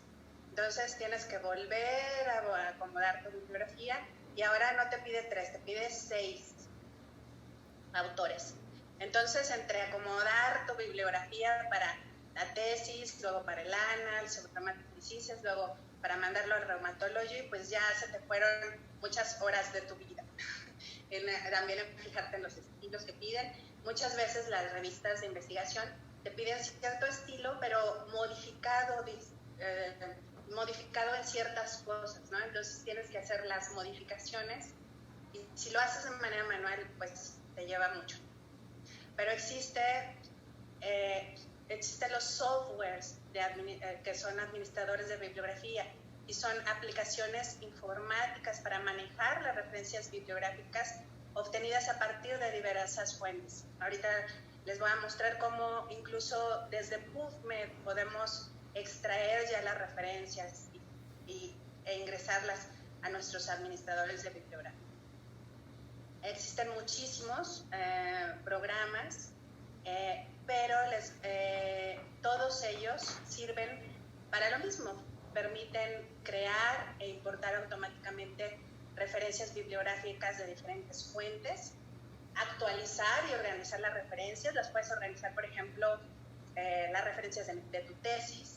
Pones un grupo de referencias de tu tesis, y luego, si te gusta mucho la investigación clínica y decides continuar haciendo investigación, puedes ordenar por tus proyectos, ordenar por tus grupos de investigación. Si empiezas a colaborar, por ejemplo, si un grupo de Monterrey empieza a colaborar con un grupo de Guadalajara, pueden hacer su grupo según la investigación, ¿no? Y puedes crear y rediseñar bibliografías en diferentes estilos. Ya no te tienes que preocupar mucho. Bueno, claro, ves si el estilo, por ejemplo, si es Vancouver, pero si tiene ciertas otras especificaciones, checas eso, pero ya no te tienes que preocupar mucho en estar cambiando todas tus bibliografías a los estilos. Lo hace de manera automática el software de bibliografía. te ayuda a insertar las citas y bibliografía mientras está escribiendo un artículo y te permite también compartirlas con otros. ¿Y por qué es importante? Pues porque te ahorra mucho tiempo. La verdad, esa es la principal importancia. Te ahorra mucho tiempo y hace práctica el manejo de bibliografía. Y me voy a enfocar en tres, en Zotero, en Mendeley y en EndNotes. Vamos a verlo brevemente, cuáles son las ventajas y desventajas. Primero, Mendeley, que es el programa que les recomendaría muchísimo a ustedes. Una ventaja es gratis, completamente gratis. Entonces, lo pueden bajar, no tienen que pagar nada, no les pone comerciales ni cosas de esas, entonces es muy bueno. Es muy fácil la importación de referencias mediante la aplicación web. Prácticamente ustedes tienen sus referencias siempre con ustedes mientras tengan una computadora a la cual accesar. Pueden accesar a sus referencias, pueden accesar a su cuenta de Mendeley y tienen todas las referencias de todos sus trabajos, de todos los grupos con los que estén colaborando. Se puede sincronizar de manera automática los datos entre la aplicación web y la de escritorio. En su laptop tienen la aplicación de escritorio, pero por ejemplo están en el hospital, encontraron bibliografía, pero están en una computadora del hospital. Se pueden meter su aplicación web en la computadora del hospital, hacer sincronización y tendrán la misma bibliografía que encontraron en su hospital en su programa de su computadora después de la sincronización. También permite hacer notas, le pueden poner a cada uno de sus artículos algunas notitas. Por ejemplo, este es un artículo de la introducción, este es un artículo para material y métodos, etc. Las desventajas: se debe instalar obligatoriamente el plugin para Word u OpenOffice, pero la verdad el plugin para Word ahorita van a ver qué es y es muy útil. Entonces yo creo que en lugar de desventaja es una ventaja. Para poder usar todas las funcionalidades debe instalarse la aplicación del escritorio, ¿no? La aplicación del escritorio es más compleja que la aplicación web. Una vez creada la cuenta de usuario, pueden descargar el software que les mandé en una hoja para el primer día. Les mandé este link también para descargar el Mendeley Desktop, el programa de escritorio, que espero que muchos de ustedes lo hayan hecho, la mayoría. Y bueno, y para instalar el Word plugin, que es va a ser un iconito que les va a salir en Word en la pestaña de referencias. Ahorita les voy a mostrar. Está aquí, este es su Mendeley Desktop, su Mendeley de escritorio, y aquí en herramientas o tools van a tener el instalar Web Importer o instalar el Word plugin. Entonces aquí vemos cómo está el escritorio, el Mendeley de escritorio nuevamente. Está compuesto de varias partes. Una parte es donde van a tener todos sus documentos. Los documentos que recientemente han agregado los pueden ver aquí. Pueden crear grupos, que esto es importante para colaboraciones. Pueden filtrar por autores, por ejemplo, si ya se saben el autor de tanto que lo han leído y ya nada más quieren buscar sobre ese autor, pueden filtrar por ese autor. Tienen esta herramienta muy útil que es sincronización, que les permite sincronizar entre su escritorio y Mendeley Web. Aquí pueden ver todos sus documentos, y algo muy importante de Mendeley es que les permite tener sus referencias, pero también tener el documento, el PDF, el Word. Aquí, por ejemplo, están indicando aquí Arab Dabut. Este es sobre este tema, por ejemplo, y tienen todo un pequeñito abstract. Bueno, este tiene muy pequeñito. Pueden hacer notas, como les había comentado, y pueden buscar también dentro de su biblioteca en Mendeley, ¿no? Para exportar referencias lo pueden hacer desde Mendeley Web. ahorita lo vamos a ver con un pequeño video. Pueden exportar sus referencias desde PubMed o desde otros buscadores. Ahorita también lo vamos a ver y van a adquirir archivos con la terminación BibTeX o RIS, y luego lo pueden poner muy fácilmente en Mendeley, en su biblioteca. Desde otros gestores bibliográficos, por ejemplo, yo manejo mucho EndNotes, y si quiero manejar Mendeley, es muy fácil, lo puedo importar mi biblioteca de EndNotes, la puedo meter a Mendeley, no hay problema en relación a eso, y puedo importar referencias directamente desde PDFs, que esto es muy, muy útil. Todos los PDFs que ustedes tengan, nada más prácticamente los arrastran a Mendeley, ahorita les voy a mostrar, y la referencia la van a tener de manera automática. Eso es muy útil. Entonces, este es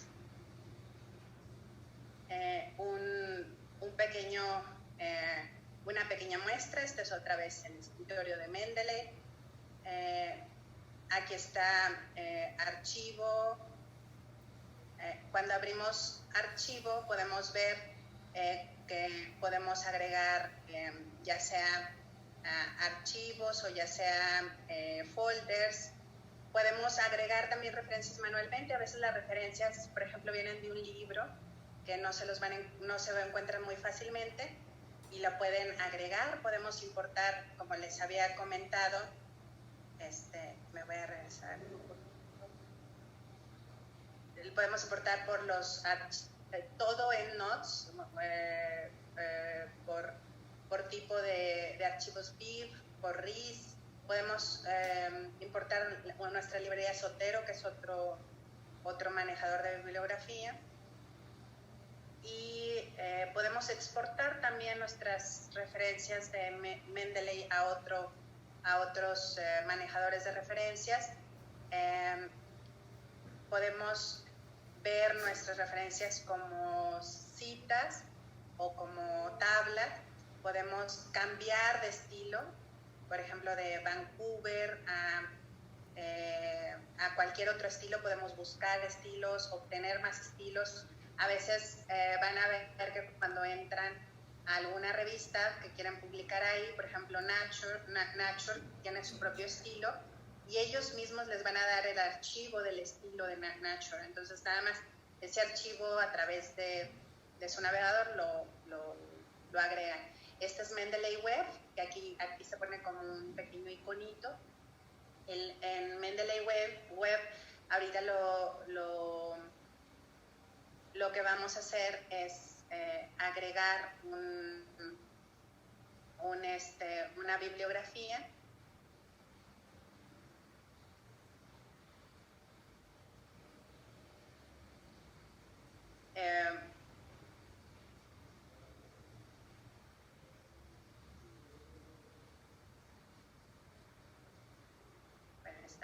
Mendeley Web lo van a tener aquí, y para agregar bibliografías, por ejemplo, va a ser muy fácil con Mendeley Web. Ahorita vamos a ver mejor.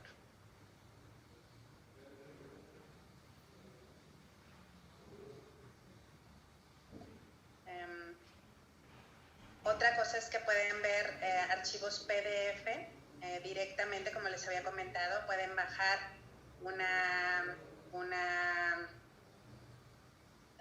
pueden bajar una referencia y pueden ingresar el PDF también a Mendeley, y estos PDFs van a estar disponibles en todos lados, en su Mendeley Web o en el Mendeley de escritorio.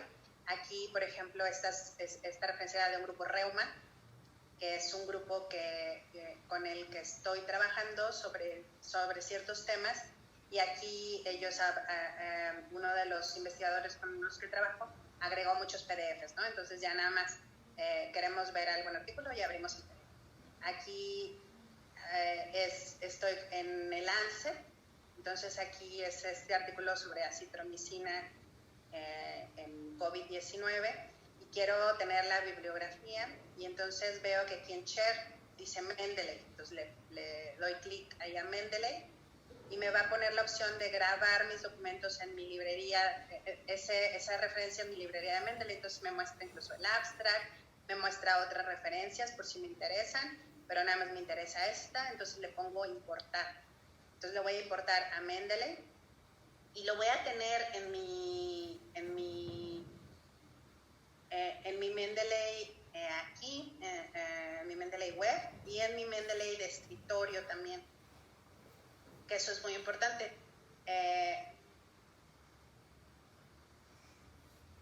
Y aquí esa es una manera, bueno, el video está,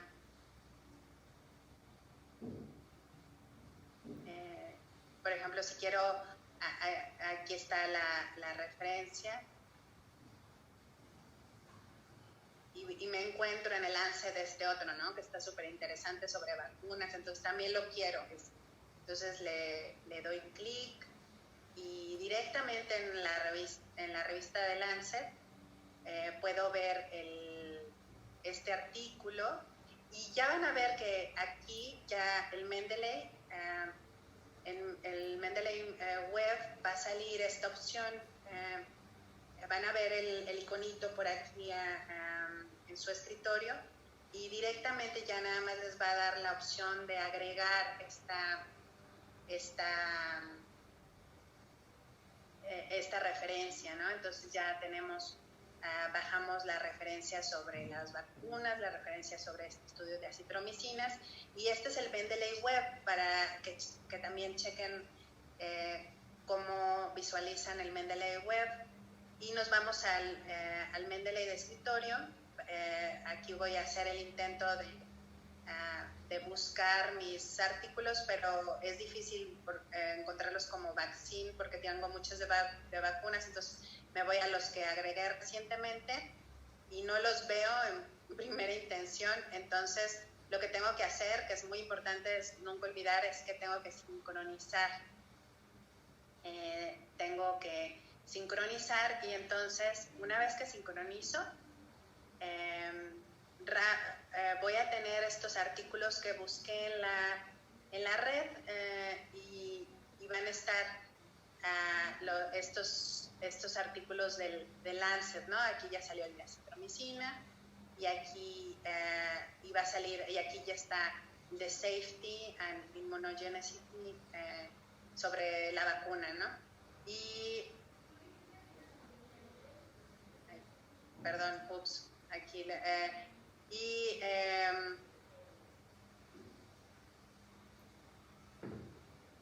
entonces ya tengo estos dos artículos, incluso como el de la vacuna, el PDF era gratis, Mendeley lo baja directamente también ya con el PDF.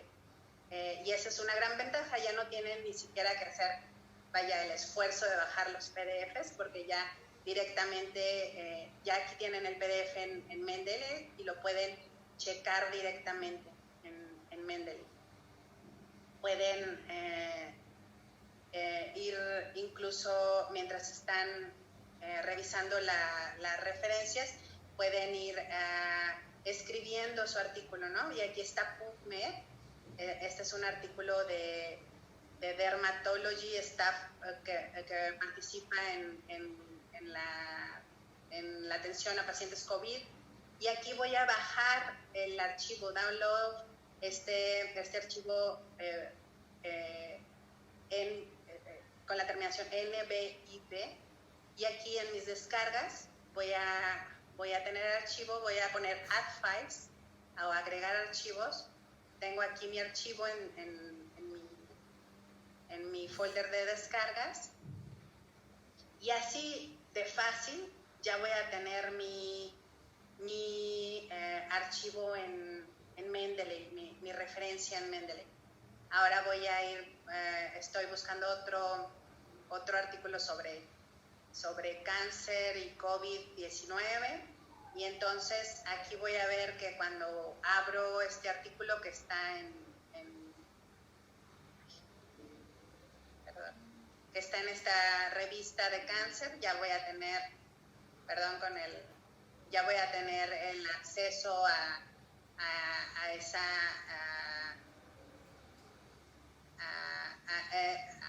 el acceso a Mendeley Web Importer, ¿no? Y ya nada más le pongo agregar y ya se va a agregar la referencia a mi Mendeley.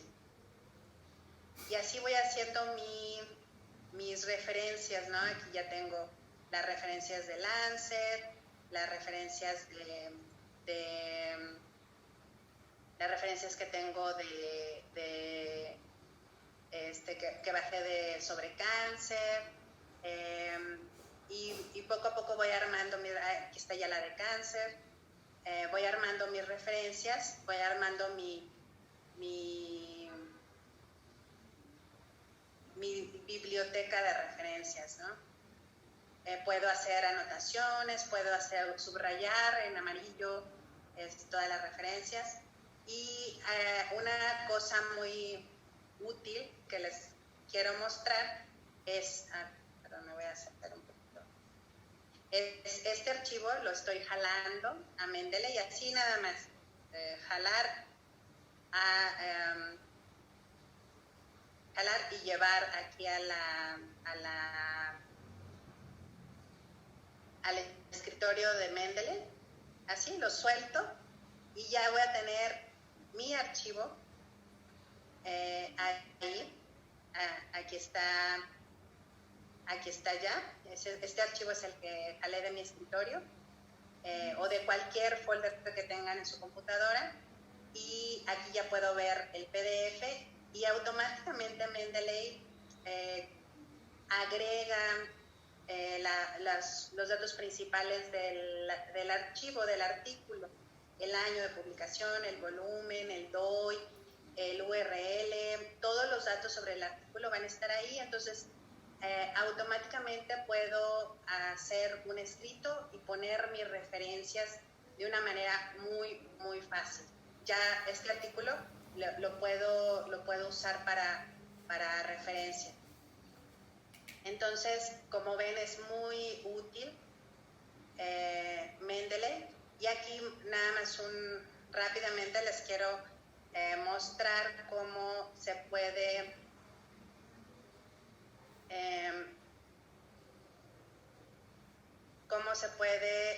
manejar el plugin. Este es el plugin de Word.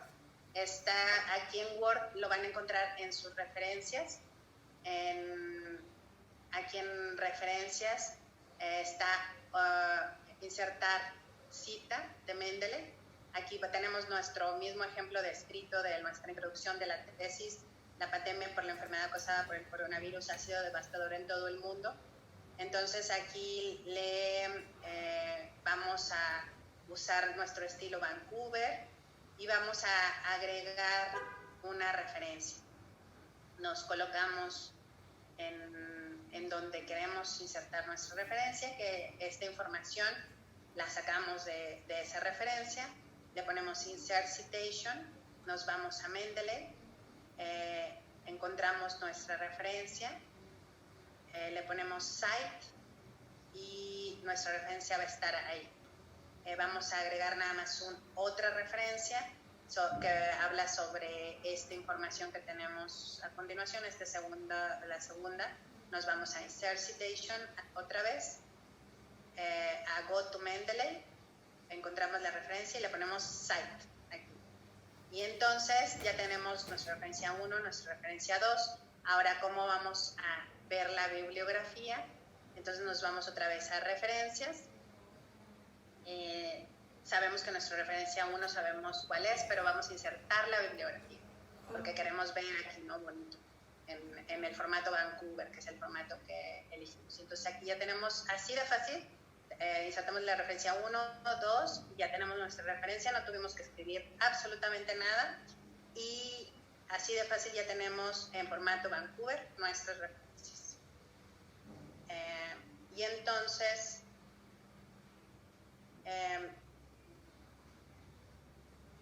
nada más como para mencionar y no dejar de mencionar EndNotes, que tiene muchas ventajas.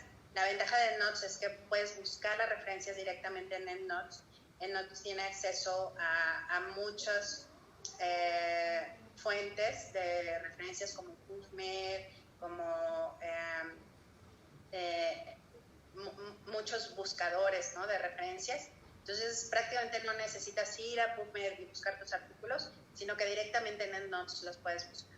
Puedes crear bibliografías en más de 6,000 formatos bibliográficos también. Puedes compartir tus referencias también, acceder y organizar tus fuentes de investigación desde cualquier lugar. Las desventajas son que EndNotes tiene costo. No es gratis, pero es una licencia de por vida, ¿no? Algunas universidades lo dan gratis a sus alumnos, algunas universidades lo dan más barato. Creo que la UNAM tiene acceso a Web of Science y por medio de Web of Science puedes adquirir EndNotes. Sin embargo, bueno, ya vimos que Mendeley es una muy buena opción porque es gratuito, ¿no? Y luego estos son los precios de EndNotes, que te dan una licencia completa, una licencia de actualización, una licencia de estudiante, que bueno, es una compra única, pero es 2,700 pesos.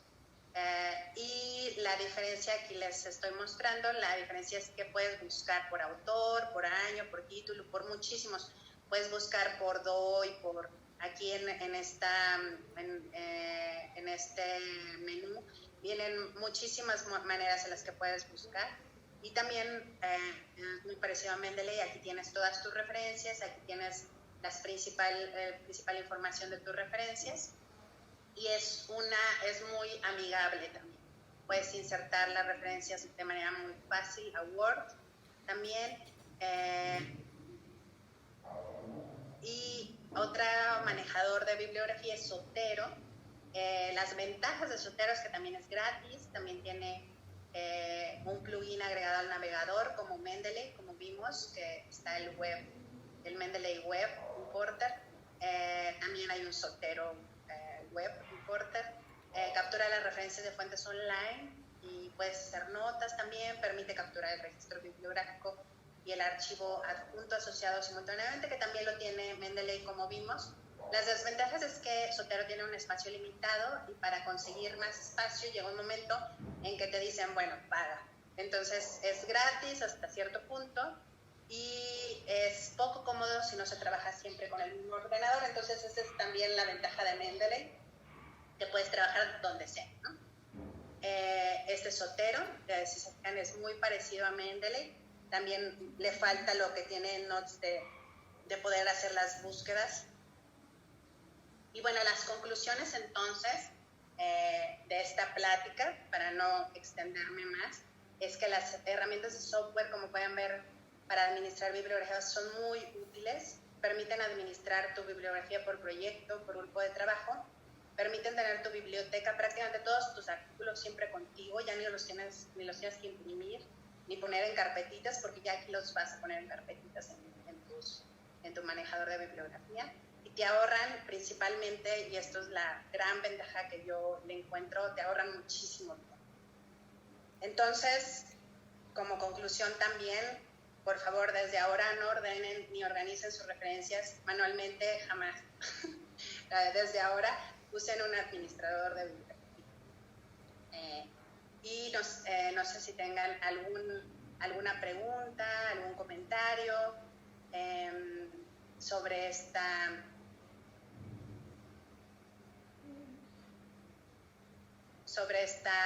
charla.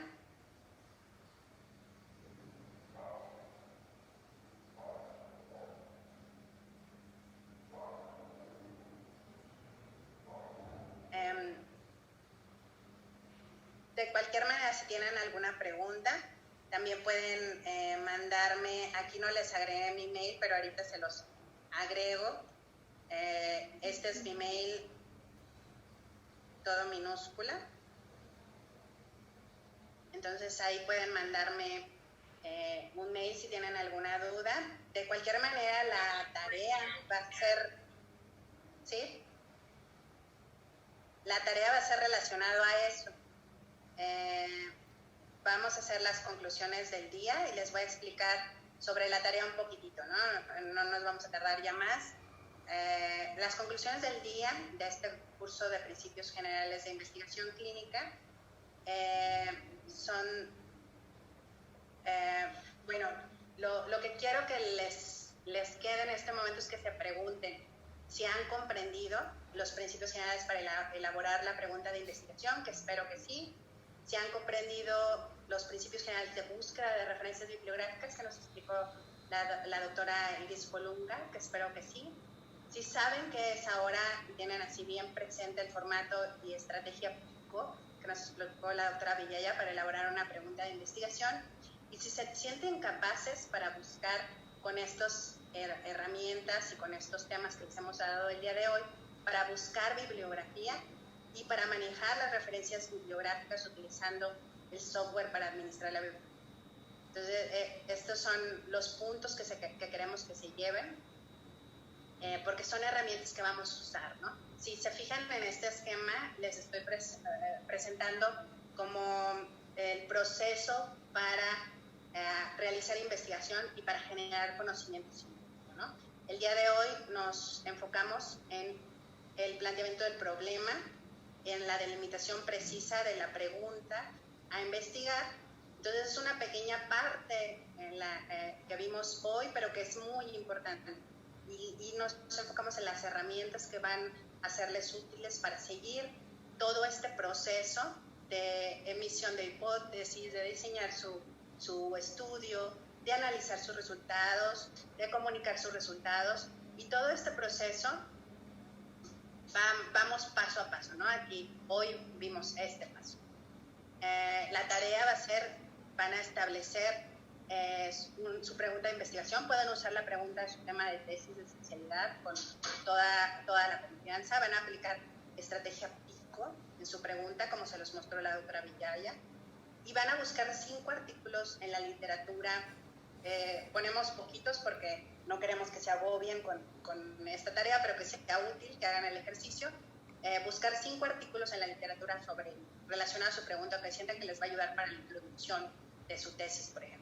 Y van a escribir un párrafo, nada más. Yo había puesto un párrafo 2, pero un párrafo nada más usando los 5 artículos, o bueno, si les salen 2 con los 5 artículos está bien, con los 5 artículos encontrados. Y van a usar Mendeley, entonces tienen que bajar el programa de Mendeley, como les expliqué en la presentación. Van a usar Mendeley para manejar sus referencias. Y van a incluir sus referencias ahí después de su párrafo, así como les mostré. Van a poner un enunciado, van a agregar la cita y luego van a incluir sus referencias en Word. Es importante que en la tarea, como título le pongan tarea día 1 y su nombre completo, y lo manden a este email de investigación@reumatología.org.mx.